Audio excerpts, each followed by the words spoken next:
The US approves its latest Middle Eastern arms sale, Argentina makes history, and the EU and China finalize a long-awaited agreement. I'm your host Adam, and welcome to Polyscope's weekly briefing. Earlier this week, the State Department approved a sale of bombs to Saudi Arabia worth $290 million, making it the latest in a series of major American arms sales. In a press release, the Pentagon said the sale would help improve Saudi Arabia's capability to meet current and future threats by increasing its stocks of long-range precision air-to-ground munitions. But the deal currently faces some bipartisan opposition from lawmakers, who believe the US should not supply weapons which could be used in the Saudi-led intervention in Yemen. The war in Yemen, part of a larger proxy conflict between Saudi Arabia and Iran, has already led to thousands of civilian deaths, many of which resulted from Saudi airstrikes. The Trump administration has rushed through several arms sales in recent weeks, including to the UAE, Kuwait, and Egypt, to avoid having them blocked by the Biden administration when it takes office in January. Starting December 29th, Congress will also have 30 days to block the sale through a vote, something it failed to do earlier this month when it debated a $23 billion arms sale to the United Arab Emirates.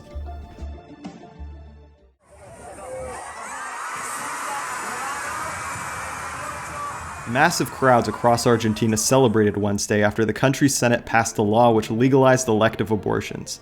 The law, initially proposed by President Alberto Fernandez in November, allows abortions to take place during the first 14 weeks of pregnancy, giving pro-choice activists a major victory in the predominantly Catholic country.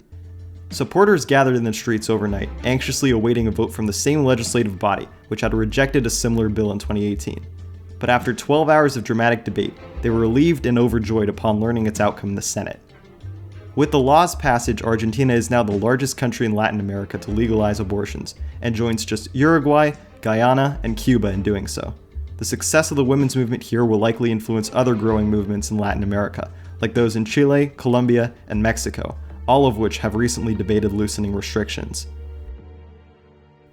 After 7 years of negotiations, the European Union and China have finalized their comprehensive agreement on investment.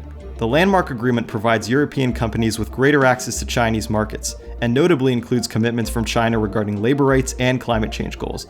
As part of the deal, China also plans on passing legislation which would ban discrimination against investors by state-owned companies and force technology transfers from foreign firms. If approved by the European Parliament, the agreement would continue a trend of growing interdependence between these economies, even as relations have soured over China's treatment of Uyghurs, its suppression of free speech in Hong Kong, and its initial handling of the coronavirus. In moving to finalize the deal now, European leaders have also angered the incoming Biden administration, which asked publicly for consultation from the EU before talks moved forward. Keeping Chinese power in check remains a top foreign policy priority for both the US and the EU, but without transatlantic cooperation on agreements such as this, the task will undoubtedly become more difficult.